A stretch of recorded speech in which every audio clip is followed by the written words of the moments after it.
요한복음 12장 1절에서 8절 말씀입니다. 제가 먼저 읽겠습니다. 유월절 엿새 전에 예수께서 베다니에 이르시니 이곳은 예수께서 죽은 자 가운데서 살리신 나사로가 있는 곳이라.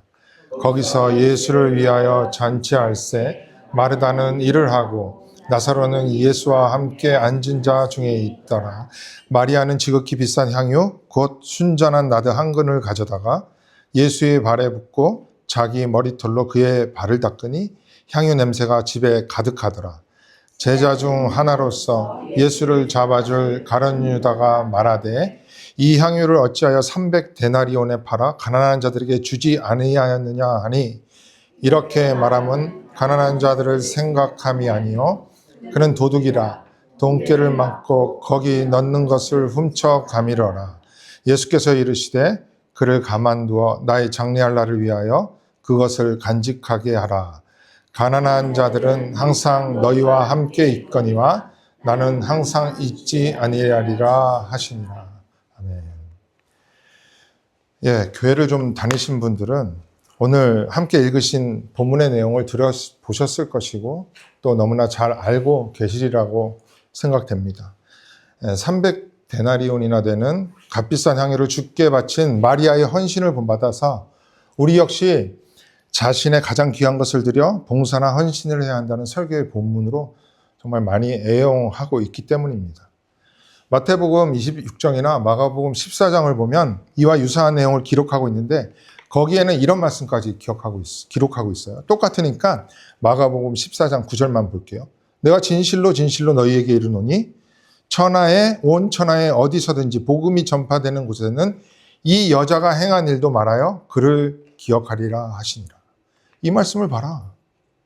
너에게 가장 귀한 것을 교회에 드리고 헌신하고 봉사하면 너의 이름이 영원히 기억될 것이야. 심지어 목사에게까지도 그렇게 하라고 하는 설교까지를 들어봤습니다. 진짜 그렇습니까? 그렇다면 우리는 질문할 수 있어요. 기독교 2000년 역사상 빛도 없이 이름도 없이 순교한 분들이 이름이 기억되는 몇몇 사람들보다 훨씬 많지 않겠습니까? 그렇겠죠. 그렇다면 이 본문이 정말 저와 여러분의 헌신과 봉사를 촉구하기 위해 예수님께서 십자가의 영광을 받으시러 가는 그 길목에 본문이 위치하고 있겠습니까? 대화도 그렇고 책의 서술이나 주정도 그렇고 모든 것에는 맥락이 있잖아요. 맥락 없이 대화하는 분들. 동문서답하는 것 같은 그런 분위기는 정말 눈살 찌푸리게 할 만큼 쉽지 않습니다. 개그는 가능하죠. 개그는 가능해요. 상식에서 벗어난 어떤 대화나 행동은 해학적인 그런 분위기를 연출하니까요. 그러나 오늘 본문은 개그가 아니라는 것입니다.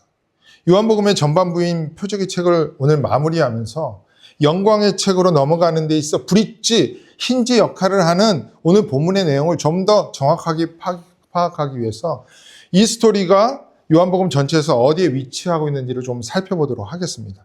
요한복음 강의 첫 시간부터 들으셨던 분들은 총 정리를 하시는 시간이고 오늘 처음 참석하시거나 오랜만에 참석하신 분들은 오늘 설교의 가이드 맵이 될 것 같으니까 좀 열심히 들어보시길 바랍니다. 우선 주보 그 설교란에 보시면 이 구조를 제가 기록해 놓았습니다. 요한복음은 총 21장으로 구성되고 있습니다. 요한복음 1장은 요한복음의 서론이라고 할 수 있어요. 서론이 어떻게 시작돼요? 태초에 말씀이 계시니라. 이 말씀이 하나님과 함께 하셨는데 이 말씀은 곧 하나님이라고 합니다. 이 말씀이 헬라어로 뭐라고 해요? 로고스입니다. 로고스는 말씀드렸듯이 원래 예수를 지칭하던 단어가 아니었습니다. 당시 세상 모든 사람들을 지배하는 헬라 사상 중에서도 핵심 사상이었어요. 이 세상을 존재하게 하는 핵심 원리이자 악하고 더러운 육의 세계에서 벗어나 선하고 고귀한 영의 세계로 이동시키는 수단이라고 말씀드렸죠. 또한 모든 지식 활동을 가능하게 하는 계시의 수단이라고 말씀을 드렸습니다. 그러니까 사람을 비롯한 존재하는 모든 것들을 지금 있게 하는 그런 근간이라는 거예요. 그 로고스를 요한복음 1장에서 예수 그리스도라고 선포하고 14절에서 이 예수가 말씀이 육신이 되어 우리 가운데 거하심에 우리가 그의 영광을 보니 아버지 독생자의 영광이요 은혜와 진리가 충만하더라라고 합니다. 즉 하나님의 영광과 은혜와 진리가 충만한 예수 그리스도에 대해서 말하겠다고 사도 요한은 선포하면서 요한복음이 말하고자 하는 방향을 제시하고 있는 거예요. 그래서 요한복음은 기독론 예수 그리스도에 대한 내용이 가득하다라고 하는 것입니다. 여기에는 신학적으로 이견이 없습니다. 그리고 나서 본론을 보기 전에 우리 결론을 먼저 보겠습니다. 요한복음 20장 30절에서 31절. 우리 교회 성도님들은 아마 외우실 거예요. 예수께서 제자들 앞에서 이 책에 기록되지 아니한 다른 표적도 많이 행하셨으나 오직 이것을 기록함은 너희로 예수께서 하나님의 아들 그리스도이심을 믿게 하려 하며 또 너희로 믿고 그 이름을 힘입어 생명을 얻게 함이니라. 31절에 오직 이것을 기록함은 요한복음에 나오는 7가지 표적을 기록함은 요한복음을 기록하는 목적, 나아가 성경 전체를 기록하고 있는 목적은 무엇이라고 합니까? 예수가 하나님의 아들이며 그리스도임을 믿고 우리가 이 땅에서 어떠한 모습으로 어떠한 직업을 가지고 살던지 간에 그 이름을 힘입어 무엇을 얻기 위함이라고요? 생명이에요. 영생입니다. 요한복음의 설론과 결론을 먼저 확인한 결과 적어도 요한복음 예수 그리스도에 대해서만 기록하고 있다는 것을 삼척동자도 다 알 것입니다. 그리고 나서 요한복음 9절을 다시 보면 본론이 나오죠. 여기 본론. 본론은 표적의 책과 영광의 책으로 구성을 하고 있습니다. 표적은 아까도 말씀드렸듯이 7가지 표적만 기록하고 있어요. 가나의 혼인잔치에서 물이 변하여 포도주가 된 기적, 왕의 신하의 아들을 고치시는 표적, 베데스다 연못가에서 38년 된 병자를 일으키시는 기적, 오병이어의 표적, 무리를 걷는 표적, 소경을 고치는 표적, 죽은 나사로를 살리시는 그런 기적까지 총 7가지예요. 그 외에도 예수님은 많은 표적들을 행하실 터인데 완성의 의미, 완전수인 7가지 표적만을 기록한 이유가 아까도 말씀드렸듯이 예수가 하나님의 아들이고 그리스도임을 믿고 우리가 그 이름을 힘입어 영생, 생명을 얻기 위함이라는 것입니다. 하나님 나라에서 우리가 영생하게 될 때 하나님 나라에서 이루어지는 그런 그림을 이 표적을 통해서 우리에게 보여주고 있는 거예요. 또한 이 일을 완성하기 위해서 예수님은 하나님의 영광을 온전히 드러내셔야 했습니다. 그래서 영광의 책이 나옵니다. 그 영광이 뭐였어요? 고난을 받으시고 십자가에서 저와 여러분의 죄를 대속하여서 돌아가시는 것, 그리고 부활하시는 것까지 이게 하나님의 영광이라고 말씀드렸죠. 그래서 주님이 계속하여 말씀하시는 나의 때가 되지 않았다. 나의 때가 되었다. 내가 영광을 받으러 간다. 이 말씀은 세상이 말하는 그런 영광이 아니라 예수 그리스도의 고난과 죽으심, 부활을 말하는 것입니다. 이것이 하나님의 영광이에요. 이와 같이 본론이 표적의 책과 영광의 책으로 구성이 되어 있다는 것입니다. 이러한 요한복음의 전체적인 로드맵 선상에서 오늘 본문이 말하고자 하는 참된 의미를 파악해 보도록 하겠습니다.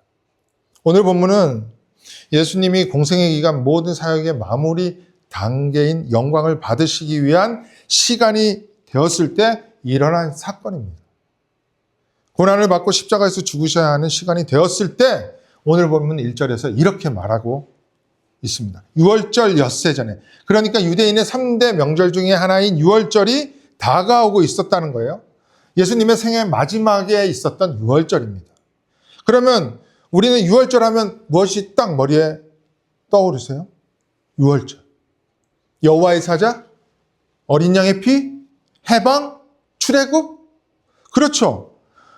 어린 양의 피를 좌우 문설주에 임방에 바르면은 그 안에 있었던 초태생들, 사람이든 동물이든 그 초태생들이 여호와의 사자가 지나갈 때 넘어가서 살게 됩니다. 넘어간다, 유월한다는 거예요.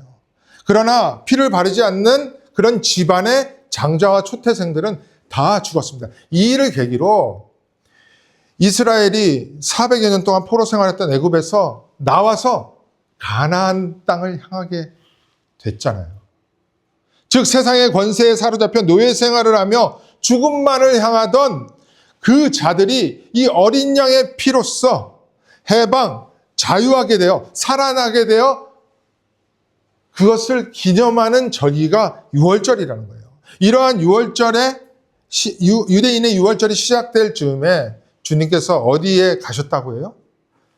나사로가 있는 것, 베단이라는 거예요. 예수께서 그곳 베다니에서 죽은 나사로를 살리시면서 하신 말씀이 뭐예요?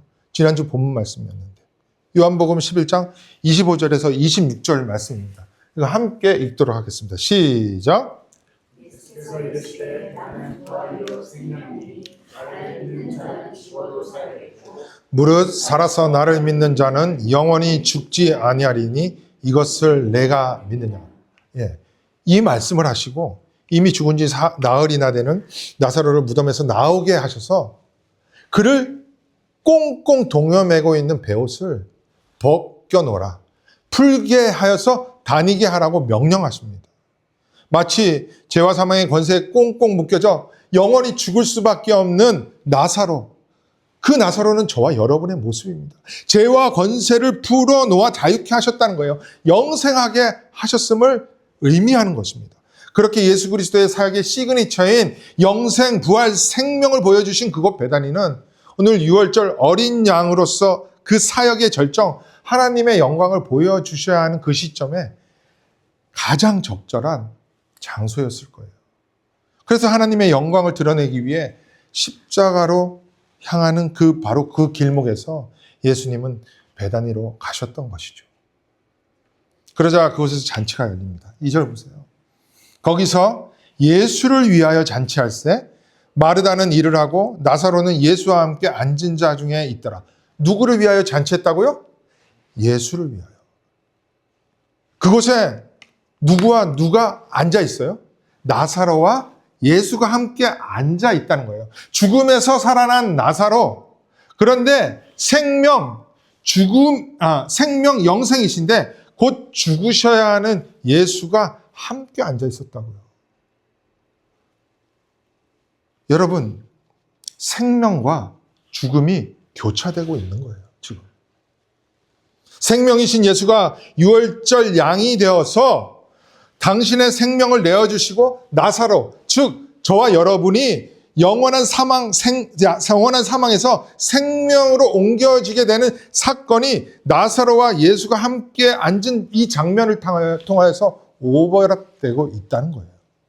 그러니까 예수를 위한 잔치는 우리가 흔히 생각하는 그런 파티, 잔치가 아니라는 것입니다. 나사로에게 생명을 주시기 위해 영원한 사망에 처하는 것이 마땅한 우리에게 생명을 주시기 위해 생명 그 자체이신 예수가 죽게 되는 것을 위해 잔치가 열린 것이에요. 이것이 2절에서 표현하셨듯이 예수를 위한 잔치, 예수의 죽음을 위한 잔치라는 것입니다. 그래서 나중에 보게 될 7절에서 예수님께서 직접 이렇게 말씀을 하고 계세요. 나의 장래할 날을 위하여라고 말씀하신 것입니다. 이 스토리, 잔치의 포커스가 누구에게 있어요? 예수에게만 있는 거예요. 인간이 아닙니다. 우리가 아니에요. 그렇게 예수를 위한 잔치가 진행되고 있는 중에 기가 막힌 사건이 3절 이하에서 일어납니다. 다 알고 계실 거예요. 잔치를 한참 하고 있는데 마리아가 갑자기 뚜벅뚜벅 앞으로 다가오더니 예수님의 발에 향유를 붓죠. 그리고 자기 머리를 풀어서 예수님의 발을 닦는다고요. 상식적으로 생각해 보세요. 마리아가 그렇게 했을 때 모든 사람들의 행동과 대화가 정지 상태가 되지 않았을까요? 찬물을 끼얹는 것 같은 분위기였을 거예요. 간이 배 밖으로 나왔지. 대체 어떤 여자가 외간 남자의 발을 닦냐고요. 그것도 머리로. 자기 머리카락. 아니 내 아내가 그래도 이상하지 않을 것 같아요. 하도 기가 막혀서 모든 사람들의 행동이 정지되었던 그때 그 정막을 끼고 가룟 유다가 이렇게 말합니다. 한번 5절 보세요. 이 향유를 어찌하여 300데나리온에 팔아 가난한 자를 돕지 왜 그렇게 안 해? 그러고 화를 냅니다. 이 본문에는 화를 냈다는 말이 없는데 평행 본문인 마태복음이나 마가복음을 보면 제자들, 그곳에 참석했던 모든 사람들이 그 장면을 보고 화가 난 거예요. 화까지 냈다고 그래요. 야, 이거 팔아가지고 가난한 사람을 돕지 왜 이걸 낭비해, 허비해 라고 말한 거예요. 그때 오늘 본문 5절에서처럼 가룟 유다가 말한 거예요. 그러니까 모든 사람들의 생각과 그 마음 상태를 가룟 유다가 대표하여 가지고 이렇게 말한 것입니다. 참고로 말씀드리면 성경에 나오는 화폐 단위인 이 데나리오는 그 당시 노동자의 하루 품삯이었다고 해요. 그러니까 300데나리오 하면은 뭐 안식일과 명절 등등을 제외한 1년치가 한 300일 정도 일할 수 있지 않았을까요? 그러니까 300데나리오는 노동자가 한 푼도 안 쓰고 일한 것을 세금도 안 내고 다 모은 1년 동안 모은 엄청나게 큰 돈이에요. 여러분, 그 큰 돈 허비하지 말고 가난한 자들을 위하여 사용해야 하지 않아? 가룟 유다의 이 말이 훌륭하다고 생각하지 않습니까? 우리는 아마 가룟 유다를 누구인지 알기 때문에 그렇게 생각하지 않을 수 있지만 객관적으로 한번 생각해 보세요. 5절의 가룟 유다의 말은 합리적이고 도덕적이라고까지 분명히 생각되었을 거예요. 이것이 본문에 나오는 제자들, 잔치에 참여한 모든 사람들, 또한 모든 인간의 생각이었다는 것입니다. 그런데 주님께서 7절에서 이에 대해 뭐라고 하시냐면 예수께서 이르시되 그를 가만두어 나의 장래할 날을 위하여 그것을 간직하게 하라. 가룟 유다야, 그만해. 지금 마리아가 나에게 하고 있는 행위는 나의 장래를 위한 거라고 말씀하는 거예요. 그리고 뭐라고 해요? 그것을 간직하게 하라고 하십니다. 지금 300데나리온이나 되는 향수를 부어 낭비, 허비했다고 난리를 치는 제자들과 인간을 향하여 예수님은 대답하고 계시는 거예요. 낭비가 아닌 간직이다. 예수님의 죽으심을 위한 향수를 붓는 행위였기에 낭비가 아니라, 허비가 아니라 예수의 고난과 죽으심의 의미가 무엇인지를 간직하는 그 행위를 하고 있다라고 말씀하고 있는 거라고요. 다시 말하자면 마리아가 지금 나에게 하는 이 행위를 보고 이제 인간적인 생각 그만두라는 거예요. 윤리와 도덕적으로 그렇게 생각하지 말고 이 마리아 행위는 잘 들어라. 나의 장래를 위한 것. 그러니까 내가 십자가에 죽는 것. 그게 무엇이라고 했어요? 하나님의 영광을 위하여서 간직하는 행위라고 주님을 말씀하고 있다는 것입니다. 제가 지금 이 본문의 의미를 빠르게 요약해 드렸습니다. 이 본문에 어디 마리아 인간의 헌신과 봉사의 의미가 있습니까? 예수의 발의 향수를 붓는 행위는 예수님의 장래를 위한 것이라고 본문에서는 직접적으로 2차례나 말씀하고 있어요. 그럼에도 불구하고 왜 이 본문이 인간의 봉사와 헌신을 위한 본문으로 사용되는지 모르겠다는 거예요. 여기에서 거의 벗어나지를 못합니다. 그렇다면 우리는 마리아의 이 엉뚱한 행위가 왜 예수님의 장래를 위한 행위인가를 지금부터 파악해 보기로 하겠습니다. 마리아가 300데나리온이나 되는 값비싼 향유를 어떻게 주님께 부어요? 지금 여기 우리 본문에서는 요한복음에서는 자세히 나오지는 않았지만 평행복음인 마가복음 14장을 보면 그 향유가 담긴 옥합을 깨뜨렸다고 합니다. 그리고 예수의 머리에 부었다고 해요. 요한복음은 발에 부었다고 합니다. 그렇기 때문에 두 사건은 동일한 사건이다 아니다라는 신학적인 논쟁이 있지만 오늘 우리는 그걸 살펴보려고 하지 않습니다. 본문의 의미를 좀 집중해서 생각해 보겠습니다. 우리는 보통 향유나 향수를 뿌리거나 바를 때 뚜껑을 열어서 바르거나 뭐 스프레이가 있으니까 요새는 스프레이를 하죠. 그 당시에는 그러지 않았을 테니까 직접 옷이나 몸에 발랐을 거예요. 그런데 오늘 본문을 보면 첫 번째 이상한 것은 향유 옥합, 그 용기를 깨트려서 향유를 예수의 머리와 발에 발랐다는 거예요. 두 번째 이상한 점은 아까도 말씀드렸지만 마리아가 자신의 머리를 풀어서 그 머리카락으로 예수의 발을 닦았다는 거예요. 그렇죠? 이해를 위해서 예를 하나 들어보겠습니다. 정성기 목사를 위한 잔치가 벌어졌다고 생각을 해보세요. 아니 각자의 그 잔치를 위해서 각자의 잔치가 벌려지고 있다고 생각해 보세요. 그 잔치를 즐기고 있는데 나의 잔치를 위해 초대받은 어떤 여자가 잔치의 주인공인 나에게 갑자기 다가오더니 진짜 비싼 향수를 탕 하고 깨트린 다음에 막 나에게 부어. 그러더니 자기의 머리를 풀어가지고 닦았다고 생각을 해보세요. 어떤 생각이 들겠습니까? 이 분위기가 어떨 것 같아요? 저는요, 향수가 아무리 좋고, 향수가 아무리 비쌀지라도 이 여자는 무서울 것 같아요. 무서울 것 같아요. 안 그렇겠습니까? 거기다 더 나아가서 좀 과격하게 말씀드리면 이 변태 같은 여자 이렇게 안 하겠어요? 어디서 수작질이야? 그냥 무서운 정도가 아니에요. 여러분, 이 본문을 읽어보고 정말 계속해서 읽어보세요. 이게 상식적으로 말이 돼요? 잔치 자리에서는 너무나 생뚱맞고 어색하며 이치에 맞지 않는 행동 아니에요? 아니, 잔치 자리가 아니라 그 어떤 자리라도 내 집에서 내 아내가 안방에서 1000불짜리 향수를 그렇게 깨가지고 제 발에 붓고 머리를 풀어가지고 한다 해도 그건 이상한 행동이에요. 우리가 살아가는 이 시대, 미국과 한국이라는 자유분방한 국가에서 지금 그런 일이 일어났다 해도 좀 하늘이 놀라가 땅이 흔들릴 지경 아니에요? 그런데 2000년 전을 생각해 보세요. 구약의 율법이 그들을 지배하고 있었다고요. 그 관습이 행동 양식이 그 폐쇄된 유대 사회를 붙들고 있었다고요. 도대체 마리아는 어쩌자고 이런 행동을 했을까요? 왜 그랬을까요? 예수님이 사역을 하고 계셨지만 그 세대는 신약 시대가 아니었습니다. 구약이 말씀대로 구약의 그 율법이 지배하고 있던 시대예요. 그래서 구약의 율법으로 이 스토리를 비추어 보아야 마리아의 이 이상 야릇한 행위가 어떤 의미인지를 우리는 파악할 수 있는 거예요. 여러분들 가운데 구약을 꼼꼼히 읽으신 분들은 정말 이해할 수 없는 이상한 행동을 했던 자들이 있었다는 것을 확인할 수 있을 것입니다. 그리고 그들은 보통 사람들이 아니었어요. 이 대표적인 것을 찾아보겠습니다. 이사야 20장 3절입니다. 잘 들어보세요.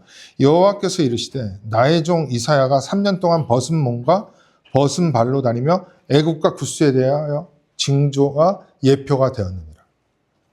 이사야가 풍기문란 단속법에 걸리지 않았는지 몰라도 3년 동안 벗은 발과 벗은 몸으로 다니면서 예언을 했다고 해요. 그럼 바바리맨도 아니고 이게 무슨 선지자예요? 그런데 보세요. 애국과 구스에 대하여 징조와 예표가 되었다고 합니다. 뿐만이 아니에요. 일일이 찾아보지 않겠지만 에스겔서 4장을 보면 에스겔이 이스라엘을 향하여서 예언할 때는요. 왼쪽으로 390일 동안 누워가지고 예언을 합니다. 그리고 유다에 대해서 예언할 때는 40일 동안 오른쪽으로 누워서 예언을 한다는 거예요. 그리고 나서 보리떡을 그들 앞에서 구워 먹는데 그 굽는 원료가 뭔지 아세요? 석탄으로 구우면 석탄향이 그윽히 배겠죠. 근데 사람의 똥으로 연료를 삼아가지고 그 떡을 구워 먹었다고요. 또한 에스겔 5장을 보면 날카로운 칼로 자기의 수염과 머리카락을 자릅니다. 그리고 나서 그 자른 머리카락을 저울에 재요. 그리고 3분의 1은 바람에 날리고 3분의 1은 불에 태우고 3분의 1은 막 칼로 칩니다. 이게 뭐냐면 선지자들이 예언할 때 말을 할 때도 있었지만 종종 상식선에서는 이해할 수 없는 마치 변태 같은 행위를 했다는 거예요. 이러한 것들을 일컬어서 행위 예언이라고 합니다. 이러한 선지자들의 행위 예언이 오늘 마리아를 통해 똑같이 일어나고 있었다고 생각을 하면 틀림없습니다. 즉 마리아는 오늘 선지자 예언자의 위치에서 예수님의 장래를 위한 행위 예언을 했다는 거예요.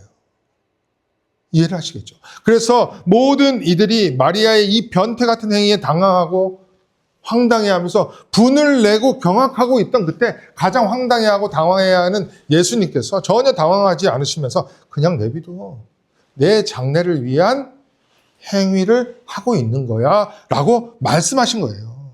예수님은 마리아의 이 이상한 행동을 다 알고 계셨다는 것입니다. 조금 더 생각해 볼게요.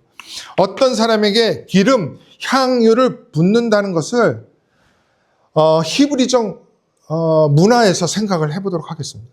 여러분 다 아실 거예요. 그리스도라는 의미가 뭐예요? 기름 부음을 받은 자. 기름 부음 받은 자, 그리스도의 삼중 직분에 해당하는 왕, 제사장, 선지자를 세울 때 히브리인들은 기름을 부어서 그들을 세웠습니다. 그렇죠? 또한 몇몇 가지가 있는데 한 가지만 더 추가해 볼게요. 히브리인들은 향유를 시신에 부었습니다. 장례를 위해서. 그러니까 오늘 본문에 나오는 마리아의 향유 기름 붓는 행위는 어떤 의미의 기름 부음이라고 할 수 있어요? 예수를 왕으로, 제사장으로, 선지자로 세우는 기름 붓는 행위일 뿐만 아니라 예수를 나의 그리스도로 인정하는 믿음의 행위였다는 거예요. 또한 그분의 장례까지 염두했던 복합적인 행위 예언이었습니다. 특히 마지막에 예수님의 말씀대로 장례를 위한 행위 예언이었다는 거예요. 그야말로 입체적이고 종합적인 기름 부음 행위 예식이었습니다. 하나만 더 생각해 볼게요. 고린도전서 10장을 보면 남자와 여자의 위치에 대해서 설명을 합니다. 그러다가 11장 15절에 보면 이런 표현이 있어요. 만일 여자가 긴 머리가 있으면 자기에게 영광이 되나니 긴 머리는 가리는 것을 대신하여 주셨기 때문이니라.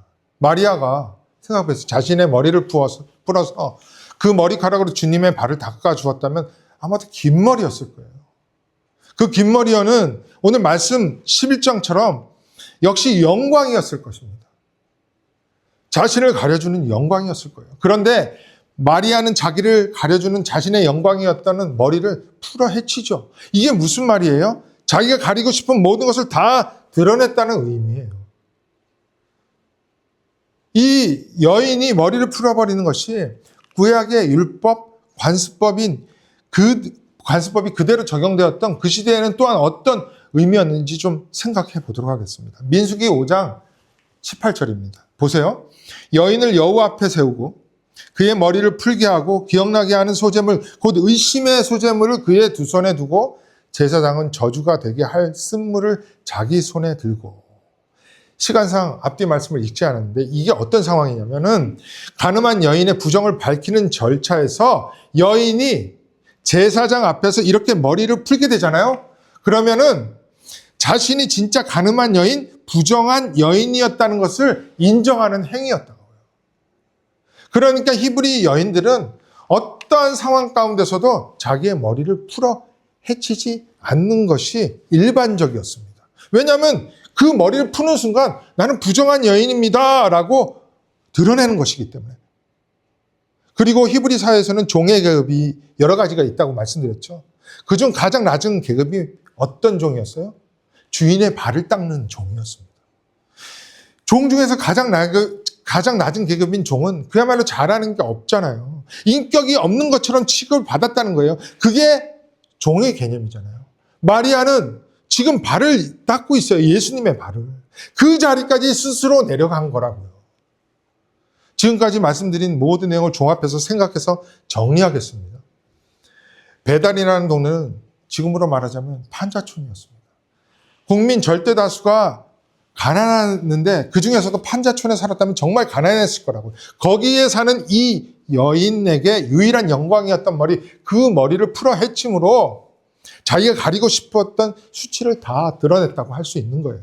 마리아는 대제사장이신 주님 앞에 머리를 풀어 헤침으로 자신의 부정됨을 스스로 고백하면서 주의 발 아래 엎드려 그의 발을 닦으며, 즉 가장 낮은 종이 되어서 예수가 나의 주인됨을 고백하는 행위를 지금 마리아가 하고 있는 거예요.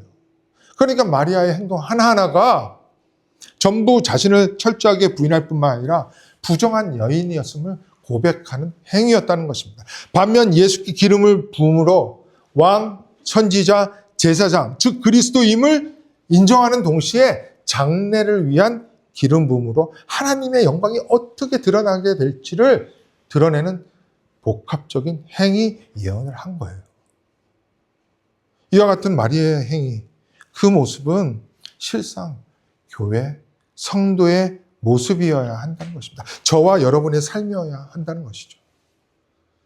성도의 행위, 성도의 삶, 성도의 모습은 이와 같이 자신의 부정됨을 인정하면서 오롯이 하나님의 영광만을 드러내는 자라는 거예요. 하나님을 떠난 백성을 가늠한 백성이라고 성경은 말씀하고 있잖아요. 그 가늠한 하나님의 백성이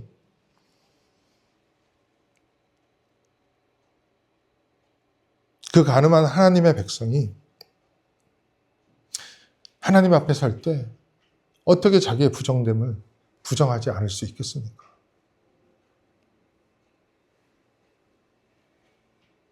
하나님을 떠난 자신의 부정됨, 영적 간음을 스스로 인정하고 주님의 영광을 위해 자신의 영광을 부인하며 가장 낮은 종으로 그분께, 주님께 영광을 돌리는 것. 하나님의 영광은 예수께서 우리의 부정됨을 다 전가받아 십자가에서 돌아가시는 것이었어요. 이것을 온전히 기념하고 간직하고 믿어야 하는 것. 우리 교회가, 성도가 가져야 하는 진정한 믿음이 이 마리아의 행위를 통해서 전부 드러나고 있는 것입니다. 굳이 적용하라면 이렇게 적용이 되어야 하지 않을까요? 헌신 봉사로 인해 내 이름이 세상에 계속 알려지게 하는 것? 너무나 어줍지 않은 적용 아닙니까? 본문을 오해해도 한참 오해한 것이죠. 제거되어야 하는 해석 정도가 아니라 정말 잘못된 인본주의 해석이라고 말할 수 있습니다. 오늘 말씀을 정리할게요. 요한복음의 구조상으로도 성경의 본 의미를 고려할 때도 오늘 본문은 인간의 헌신과 봉사를 나타내는 본문이 아니라는 것입니다. 오직 하나님과 예수님이 받으실 영광만을 간직하게끔 하는 기념비적인 사건을 말씀하고 있는 거예요. 그리고 자신의 부정됨을 부정할 수 없음을 고백할 때 교회는 진정한 교회가 된다는 것이 그 교회의 이름이 기록된다는 의미예요. 성경에서 여자 하면 성도 교회라고 생각을 해야 한다고 했죠. 마리아라는 이 여자 역시 성도 교회의 대표로서 저와 여러분을 대표하는 자입니다. 마리아, 성도, 교회, 저와 여러분은 나의 부정됨을 스스로 인정하고 오직 주님께만 영광을 드러낼 때 진정한 교회와 성도로 세워질 수 있는 것입니다.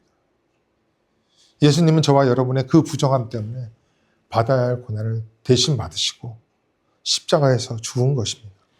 이 마리아의 행위 예언을 통해 여인, 즉 교회의 진정한 왕과 제사장과 선지자로서 오늘 예수께서 기름 부음을 받음으로 구약의 모든 언약이 다 이루어지고 있는 거예요.